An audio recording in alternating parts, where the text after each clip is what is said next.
and welcome to my next sew along where I'm going to be sewing the Ness skirt from Tilly and the Buttons.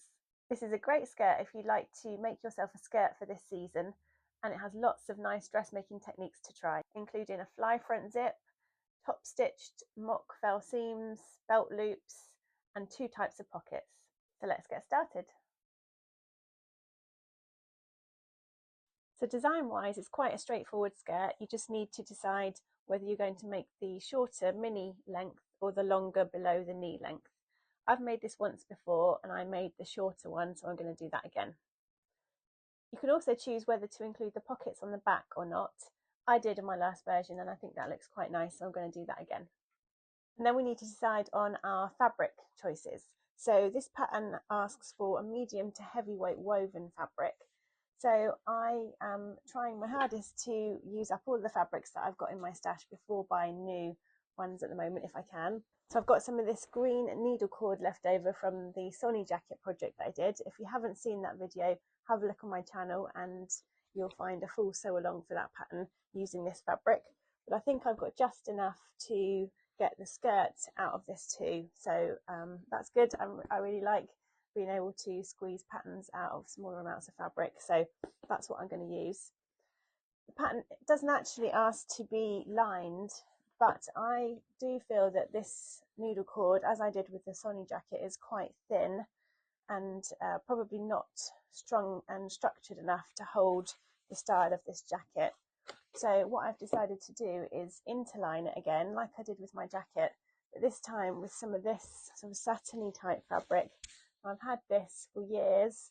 I actually got it from a car boot sale and I've never known what to do with it, but it is quite structured and quite slippery. So if I interline my skirt main pieces with this, that will A, give the needle cord some structure, and B, it will help it to sort of glide over my tights when I'm wearing the skirt so that it doesn't actually stick to my legs. So that's what I'm intending to do fabric wise. Size wise for this pattern, I'm going to be making a size 3. So size 3 is a 28-inch waist and 37 hip. So for me, that's 1 inch bigger around my hips, but I will just pin out the excess around that area as I'm sewing it and putting it together.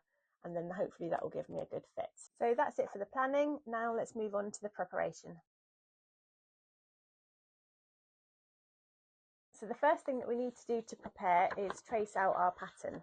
So the pattern comes in these really big, large A3 sheets, I think they are, and they have all of the pattern pieces on them. And I've made this skirt once before, so I will, I've already traced out my pattern pieces. But if I were to do it again, I would just take some dot and cross paper or some general tracing paper, place it over the pattern pieces and trace out the lines that apply to the size that I'm making. So that's size 3. And the reason I do that is to preserve this original pattern in case I want to make it again, or if I want to make it for someone else, or in case my size changes in the future and I need to make a different size. And then I've retained this nice original pattern ready to do that. So the next step in the preparation process is to pre-wash the fabrics that we're going to use. So I have already pre-washed this green needle cord because obviously I made it in my jacket, used it for my jacket. So I don't need to pre-wash that again. That's already done. That's good. I would usually try and pre-wash any other fabrics that I'm using, like this nice satin, but unfortunately my washing machine is out of action at the moment. I'm waiting for a new one to be delivered, so I'm just going to wing it on this occasion and not pre-wash it, and hope that I don't regret that going forward. So here I'm laying out my fabric, and you can see I've got a good piece of the needle cord remaining from my jacket on the left hand side and then some scrappy bits on the right. So I'm laying it right sides together and aligning the selve edges and smoothing it out. So the scrappy bits do need a bit of an iron, as you can see. And now I'm just taking my pattern pieces and testing out where I can place them to make the best use of the fabric that I have available. If you have one big piece of fabric which is intact, then you can try and follow the lay plan on the pattern instructions, but here I'm having to just place them wherever they fit, and as long as they're on the grain then it's not too much of a problem. So this is how I make sure that my pattern pieces are on the grain, the straight of grain, before I'm cutting them out. So I place it down with the grain line on the pattern parallel to the selve edge of the fabric, which is down here, and then I'm going to put a pin in one end of that grain line through the paper pattern and the fabric, and then I'm going to measure from that grain line down to the bottom of the fabric. So I can see that's just under 8.5 inches, and then I need to move to the other end of the grain line and make sure that that distance is exactly the same. So I can see there it's slightly over, so I'm going to shift the pattern piece very slightly until I get it to match exactly, and then pop another pin in the other end of the grain line so that it doesn't shift. And then I can be sure that that grain line there on the pattern is parallel to the selve edge of the fabric, and therefore the pattern piece is on grain and it's going to hang straight on my body. So I've gone ahead now and cut out my fabric from my green needle cord and from the fabric I'm using as interlining, and I've placed each of the pieces wrong sides together and then sewn around the edges at 3/8 of an inch inside the seam allowance, and I'll now treat these as just one piece. And the reason I've done that, just as a reminder, is to give my green needle cord that little bit more structure for my skirt, and also to make sure that the skirt glides over my tights and doesn't stick to them when I'm wearing it. Just a quick tip if you are cutting out any pieces on a single layer of fabric, like this one, which is cut 2. So I cut mine out on a single layer to make use of all of the scraps that I had at the end of my fabric piece. You just need to make sure that you are cutting 2 mirrored pieces and not 2 that are exactly the same. So you can see these 2 here are a mirror of each other rather than 2 identical ones. And the way that you do that is you'd place your pattern piece down on the fabric, cut around it that way, and then turn it over and cut around it that way, and that ensures that you've got 2 mirrored pieces rather than 2 that are exactly identical. So another quick tip when you are cutting out your fabric pieces, trying to make the best use of the fabric that you have available, there might be tiny little pieces that don't actually fit on, like you can see on my waistband here, there's a tiny little nick out of it at the bottom there. And what I would say is don't worry too much about that, as long as you can see that that little anomaly is well within the seam allowance, which I can see it is there, it's well within that 5/8 of an inch, then don't worry too much about it. I mean, obviously in an ideal world that wouldn't be there, but providing it's not cutting into the seam allowance, then you should be okay.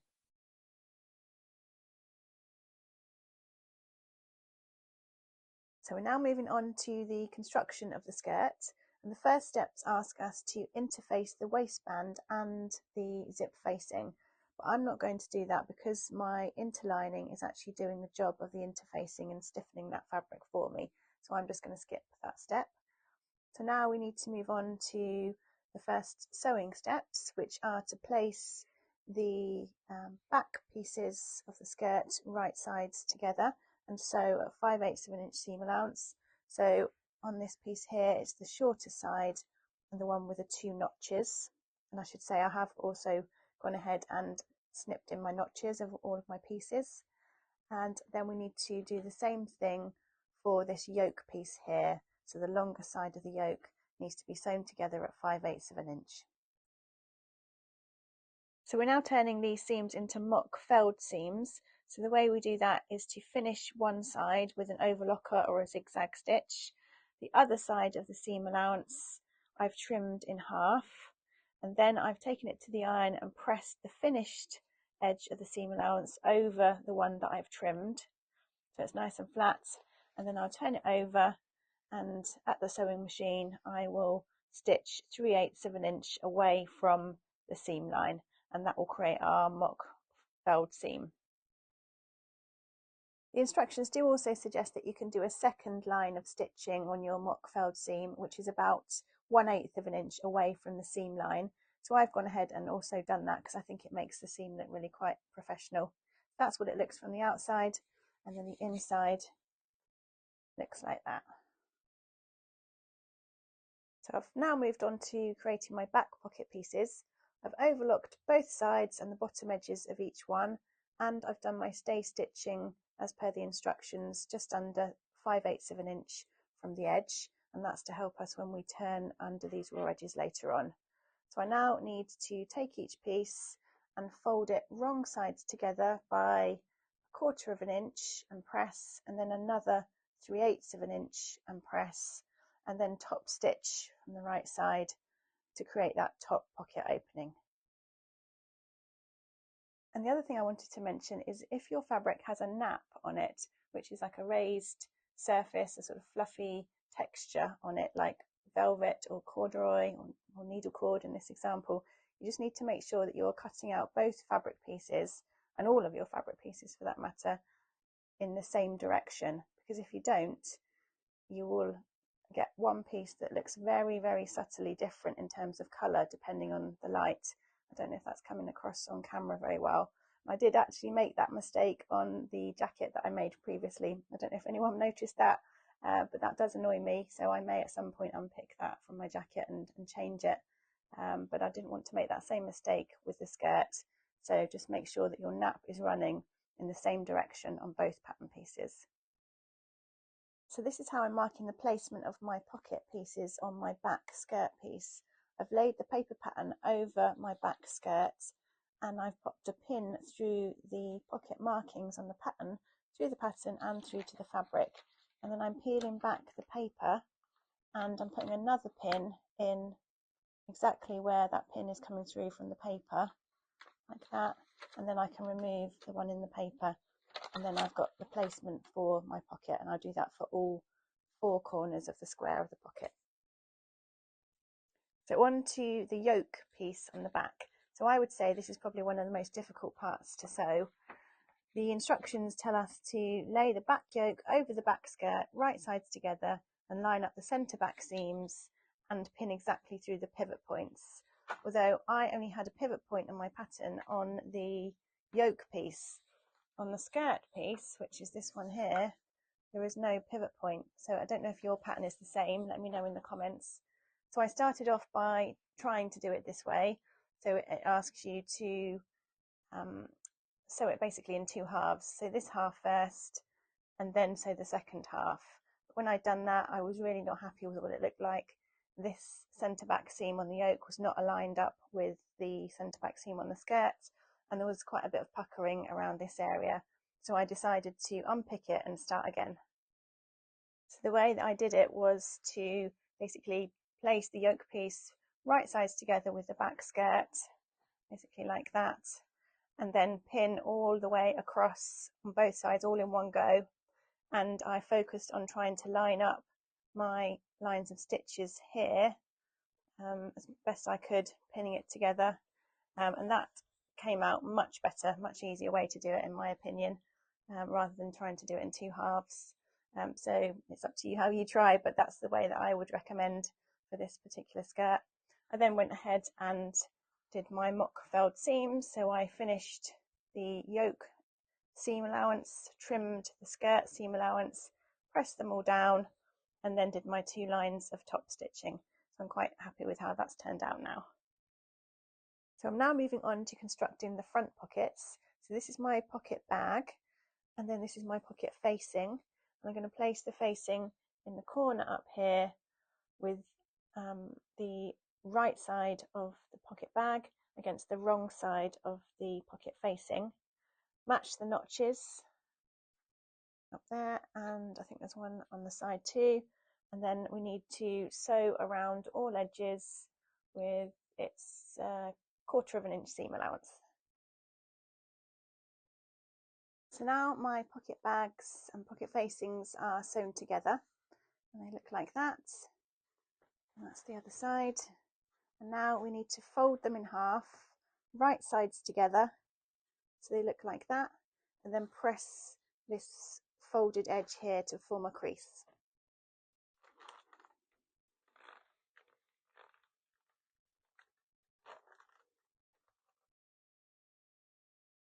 And they now look like that. And the next step is to take these both to the sewing machine and sew along this bottom edge here to close that up at 5/8 of an inch seam allowance. So I finished the bottom edge of my pocket bag with the overlocker, and now we need to attach the pocket bag to the front skirt pieces. So the pocket bag with the opening on the left goes with the skirt piece with the opening on the left, and we need to take the pocket bag and sort of open it out like this and then match the curves like that. So we've got a notch around here that we need to match, and then that matches all the way up to the top.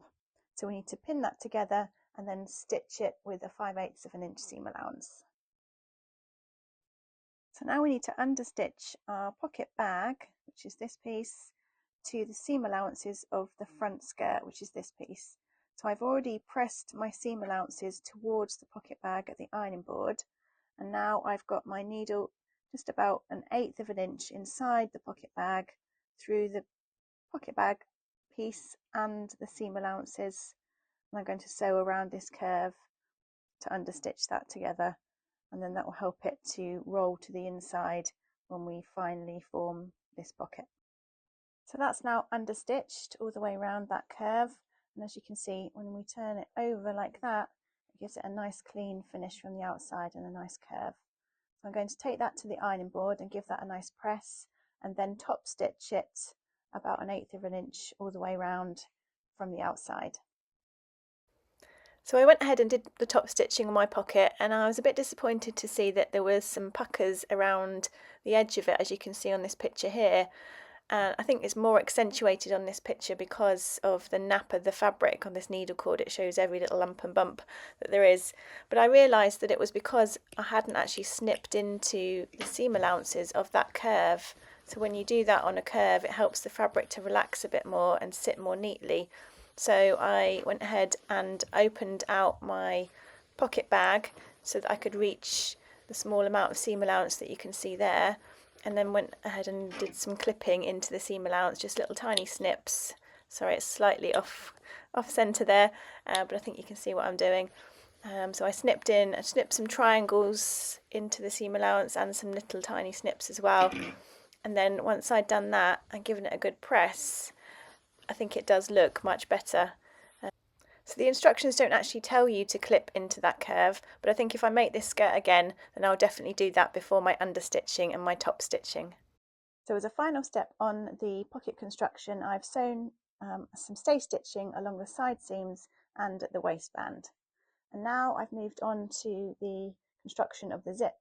So the first step in that is to overlock the curved edge of the zip facing here, and then I've sewn that zip facing to the centre front seam here at 5/8 of an inch, and then I've trimmed just the seam allowance of the zip facing down to about 3/8 of an inch. And then after that, we just need to press the zip facing over to the left. So the next step is to place our left and right front skirt pieces right sides together, and then sew from the zip notch, which is just fractionally above the end of the facing on the pattern. It's here. So you sew from there right down to the hem. That's if you're making the mini version. Slightly different if you're making the longer version with the split at the front. And then once you've done that, then the instructions say to overlock the right hand side, and I need to now trim the left hand side, and that's in preparation for creating that mock fell seam on the front, centre front.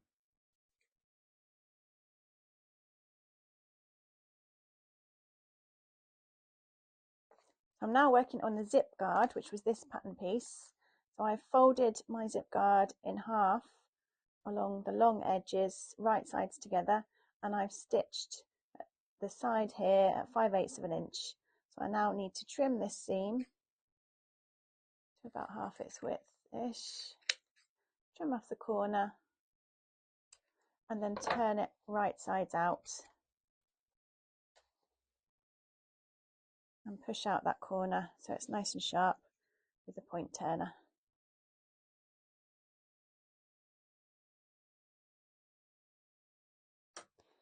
and then I think we'll need to press that before we move on.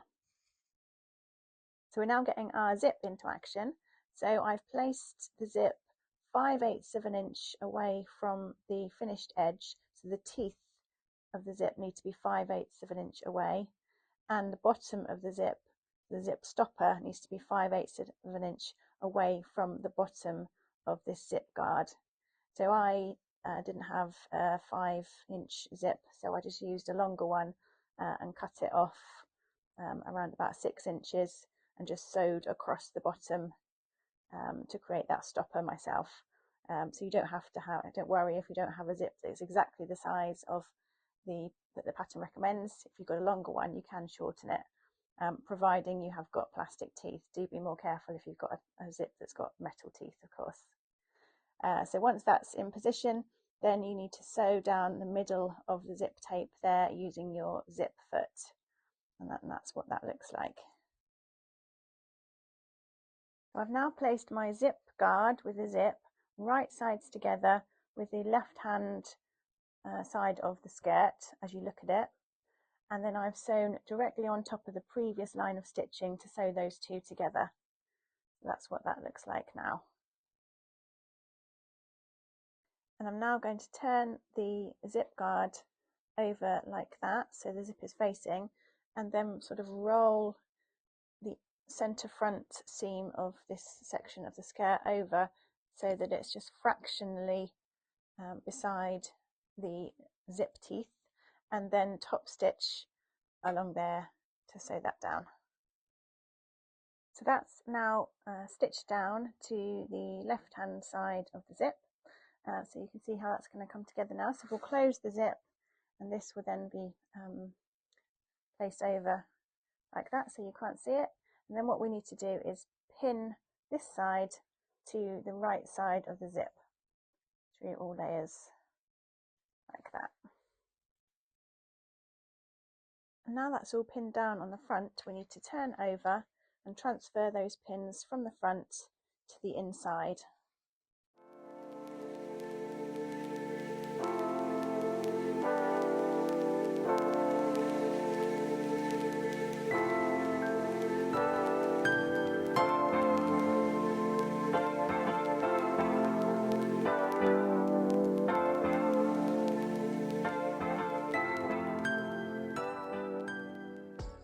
And then we are stitching down the middle of this zip tape here with our zip foot.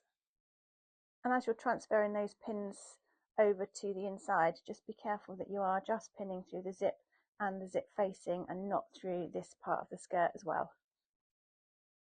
So that's what it should look like.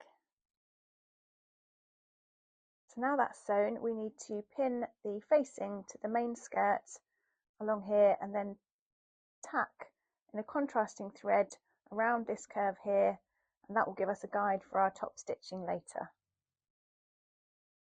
I've gone ahead and top stitched over my tacking line here, and I'm just now unpicking the tacking. So when you are doing the tacking section, you obviously don't have a seam allowance guide that you can use on your machine because the rest of your skirt is covering the needle plate. So I just took it very, very steady and just measured it with a ruler as I went. So that's a quick tip for that. And also when you're doing your tacking, don't do what I did, which was just use a normal stitch length, which is like 2.4 or whatever. Use a longer one like 3.5 or 4, and that makes it easier to unpick it, because I've just used a small stitch. It's going to be quite tricky to unpick this. But yeah, learn from my mistakes.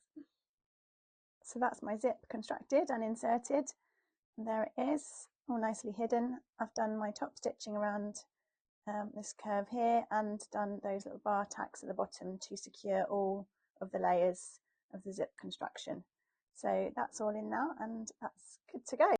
So I've now gone ahead and placed my front skirt right sides together with my back skirt, and I sewed the side seams. So first of all, I basted them. So that means I sewed it in a very long stitch length, maybe 3.5, 4 millimeters. And then I tried it on in the mirror, and I knew from the sizing conversation that we had earlier that I would have some excess at the hips. So I sort of pinched that out and then redrew in the side seams where I wanted them, and then that basically resulted in these bits being trimmed off.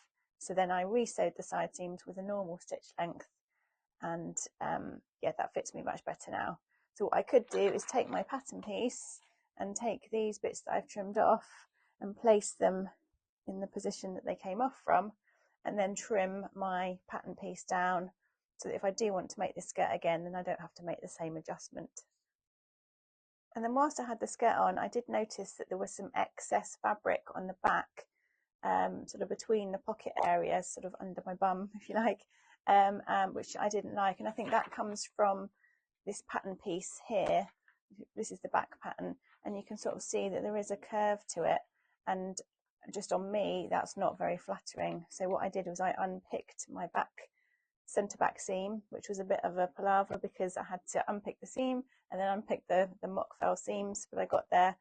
And again, like I did with the side seams, I just redrew this seam here to take away some of the excess, and now I'm more happy with how it fits.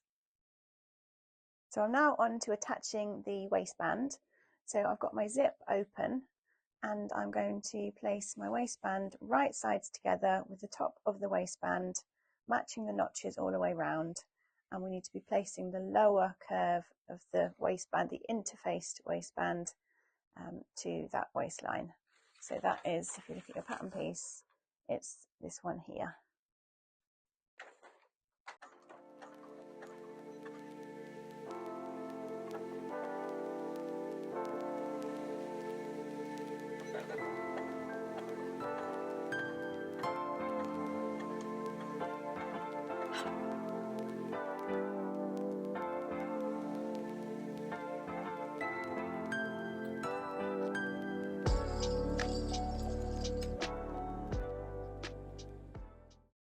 So now I've sewn the first piece of the waistband to the skirt. Now I need to press it away from the skirt. So I've got it this way round, and I'm laying it over my ham and pulling out the waistband, and then giving that a good press with the seam allowances facing upwards.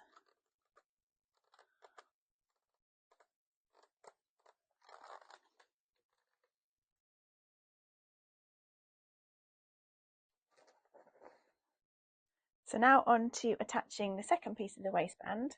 So I have actually done my stay stitching, so I forgot this. This is actually one of the first steps in the instructions, but I forgot to do it. So I've stay stitched both sides at about 3/8 of an inch, and then I've taken that to the iron and pressed over the lower edge, just so that the 3/8 stay stitching is just visible.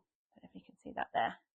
And now what we need to do is place this waistband right sides together with the one that we've already attached, and then pin all the way around and stitch at 5/8 of an inch. So the waistband is now attached to the first waistband piece. I've gone ahead and trimmed my seam allowances down by about half, and now I'm going to grade them, so making this one just very slightly smaller than the under one, and that will make sure that there's less bulk in that area when we turn it through.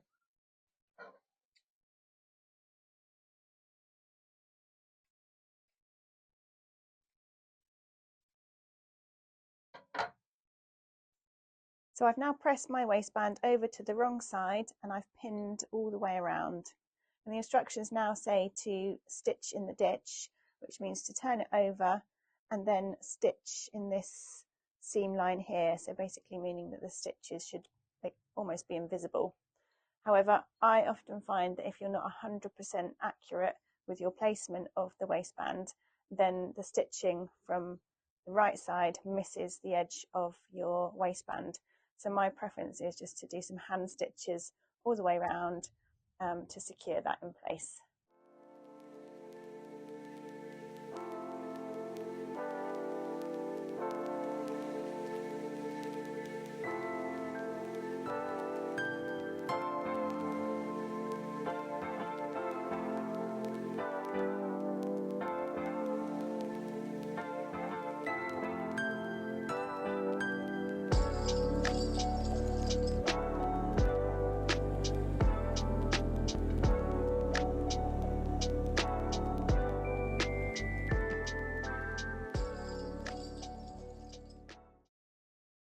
So I always sew a test buttonhole, a scrap piece of fabric, before I sew it onto my garment, just to make sure that I've got the right size buttonhole for the button I've chosen, and also just to make sure that my machine is working accurately on the buttonhole setting, and just to give me a bit of confidence really. So that looks good, so I can now move on to actually sewing the buttonhole on the skirt.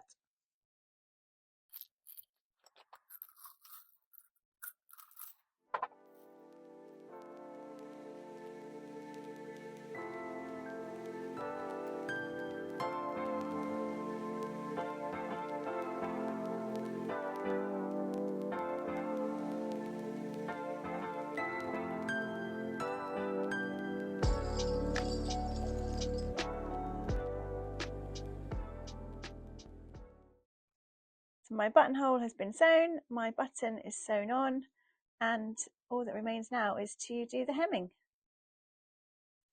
So my hem is now done. I first of all overlocked the edge of the fabric. I then pressed up by an inch and then top stitched it in place at 3/4 of an inch. So that's all now done and the skirt is finished. And here's the finished skirt. I always tend to think that the clothes that I make look much better in real life and that it's really difficult to capture them nicely on video, especially skirts and trousers, and particularly for someone like me with very limited filming skills. So if you have any tips, let me know in the comments. And here's the first version that I made from a jacquard type fabric. So it's black with a contrasting purple zip. So if you've made the Ness skirt, leave me a comment below and tell me how you got on. This pattern came out several years ago now, but I still think it's a classic style that doesn't go out of fashion. Until next time, happy sewing!